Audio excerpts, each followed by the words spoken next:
Welcome to MG9 news. Christmas సందర్భంగా నిరుపేదలకు కానుకలు అందించిన ఎమ్మెల్యే జారీ ఆదినారాయణ. భద్రాద్రి కొత్తగూడెం జిల్లా చంద్రగొండ మండలం రైతు వేదికలో క్రిస్మస్ సందర్భంగా నిరుపేదలకు తెలంగాణ ప్రభుత్వం ద్వారా కానుకలను అందించిన అశ్వరావుపేట శాసనసభ్యులు జారీ ఆదినారాయణ ముఖ్య అతిథిగా హాజరై నిరుపేద క్రిస్టియన్లకు కానుక కిట్లు అందజేశారు. ఈ సందర్భంగా ఆయన మాట్లాడుతూ క్రిస్మస్ పండుగ నూతన సంవత్సరం సందర్భంగా శుభాకాంక్షలు తెలిపారు. అదేవిధంగా యేసుక్రీస్తు ప్రపంచానికి సహనం, దానము, ఆత్మీయత, సాటి మానవుల పట్ల ప్రేమను సందేశంగా ఇచ్చారని కొనియాడారు. ఈ కార్యక్రమంలో స్థానిక MRO Sadia Sultana, MPDO G Revathi, MPP Banothu Parvathi, ZPTC Konagandla Venkatareddy, స్థానిక sarpanch Baburao, DT Prasanna, RI Akbar, Congress party శ్రేణులు మాలోతు బొజ్జా నాయక్, అంకిరెడ్డి, కృష్ణారెడ్డి, తుమ్మలపల్లి సురేష్, నల్లమూతు రమణ, సారేపల్లి శేఖర్, సయ్యద్ రసూల్, కోదమూరి దయాకర్ రావు, బీఆర్ఎస్ మండల అధ్యక్షులు దారాబాబు, కేశబోయిన నరసింహారావు, శివ, అంతటి రామకృష్ణ, చాపలమడుగు లక్ష్మణరావు, బండి నాగరాజు, ఆలకుంట రామదాసు, పాస్టర్ యేసురత్నం, ఎంపీటీసీలు, సర్పంచ్లు, కాంగ్రెస్ పార్టీ కార్యకర్తలు, అభిమానులు పెద్ద ఎత్తున పాల్గొన్నారు.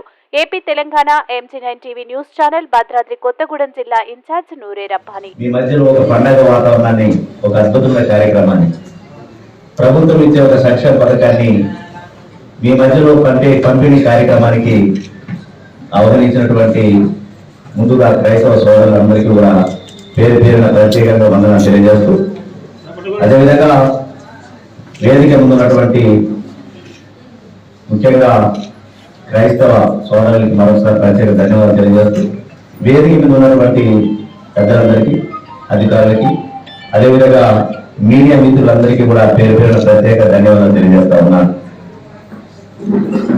చాలా సంతోషంగా ఉంది ఈరోజు. వాస్తవానికి ప్రజాక్షేత్రంలో నా వంతు బాధ్యతను నిర్వర్తించడం తాపత్రయంతో ఇక్కడున్న నాయకులందరితో కలిసి తిరిగినది. అనేక కార్యక్రమాలు, అనేక సమస్యల మీద ప్రజలకి ఒక నాణ్యత పలికేటటువంటి వేదిక దొరకాలని చాలా సందర్భాలు అందరితో నేను తిరగడం జరిగింది.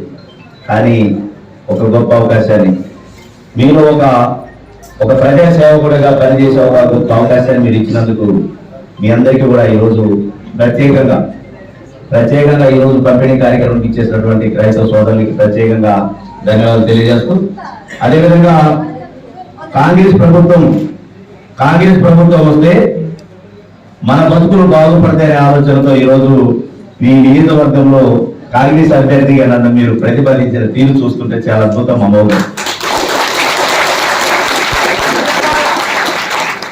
కాంగ్రెస్ ప్రభుత్వ హయాంలోని గతంలో కూడా అద్భుతమైనటువంటి కార్యక్రమాలు చేపట్టడం జరిగింది. ఇందాక అన్న ఎంపీటీసీ చెప్పినట్టుగా, అంటే గత ప్రభుత్వం ఏదైతే ఇచ్చినటువంటి పథకాలు, క్రిస్మస్ కానీ, బతుకమ్మ కానీ, అదే రంజాన్కు సంబంధించినటువంటి పథకాలు ఏవైతే ఉన్నాయో అవి గతంలో కాంగ్రెస్ ప్రభుత్వంలో కూడా చేయడం జరిగింది. దాన్ని మళ్ళీ బీఆర్ఎస్ ప్రభుత్వం కూడా మరి వాటిని కూడా కొనసాగిస్తుంది. అన్ని సామాజిక వర్గాల అభివృద్ధి ప్రధాన ధ్యేయంగా జరుగుతున్నటువంటి ప్రభుత్వ కార్యక్రమంలో భాగంగా ఈరోజు కూడా కాంగ్రెస్ ప్రభుత్వం అద్భుతమైనటువంటి కార్యక్రమాలు, రాబోయే కాలంలో కూడా నిన్నటి విధంగా సంక్షేమ కార్యక్రమంలో నాంది పలికే విధంగా అన్ని సామాజిక వర్గాలకు సమాన ధ్యేయంగా చేసినటువంటి గొప్ప కార్యక్రమాన్ని కాంగ్రెస్ ప్రభుత్వం చేపడతా ఉంది. కాంగ్రెస్ ప్రభుత్వం రాగానే మొట్టమొదటిగా మరి మహిళలకు ఇచ్చినటువంటి ఏదైతే 6 గ్యారెంటీ పథకాల్లో ఒక పథకం, మరి మహిళలకి ఉచిత బస్సు ప్రయాణం కూడా 9వ తారీఖున ఆ రోజు సీఎం గారు ఆ రోజు సంతకం పెట్టడం జరిగింది. ఈరోజు చాలా అద్భుతంగా ఈరోజు మహిళలు రాష్ట్రం అంతటా కూడా చాలా ఆనందంతో తిరుగుతూ ఉన్నారు. ఉచిత బస్సు ప్రయాణం ఇచ్చిన తర్వాత మరి అన్ని గుళ్ళకి, అనేక ప్రాంతాలు కూడా ఈరోజు మహిళలు తిరుగుతూ ఉన్నారు, అంటే ఉచిత బస్సు ప్రయాణం. అదేవిధంగా మరి ఆరోగ్యశ్రీ, రాజీవ్ ఆరోగ్యశ్రీ పథకం గతంలో 5 లక్షలు ఉండే, కానీ ఈరోజు 10 లక్షల రూపాయలు పెంపు చేయడం జరిగింది. చాలా అద్భుతమైన పథకం. ఆ రోజు కాంగ్రెస్ ప్రభుత్వ హయాంలోనే డాక్టర్ వైఎస్ రాజశేఖర రెడ్డి గారు ఆనాడు రాజీవ్ ఆరోగ్యశ్రీ పథకం పెట్టి ప్రారంభించడం జరిగింది. నేను కూడా రాజీవ్ ఆరోగ్యశ్రీ పథకం కింద ఎవరైతే నిరుపేదలు సుమారు 1162 జబ్బులకు సంబంధించినటువంటి ఈ 10 లక్షల రూపాయల ఆరోగ్యశ్రీ బీమా కూడా వర్తిస్తుందని చెప్పి తెలియజేస్తారు. లాంటి అద్భుతమైన కార్యక్రమాలు కూడా ప్రభుత్వం చేపట్టబోతా ఉంది. రాబోయే ఈ నెల 28వ తారీఖున కూడా మరి గ్రామాల్లో 3 రోజుల పాటు గ్రామ సభలు నిర్వహించడం జరుగుతూ ఉంది.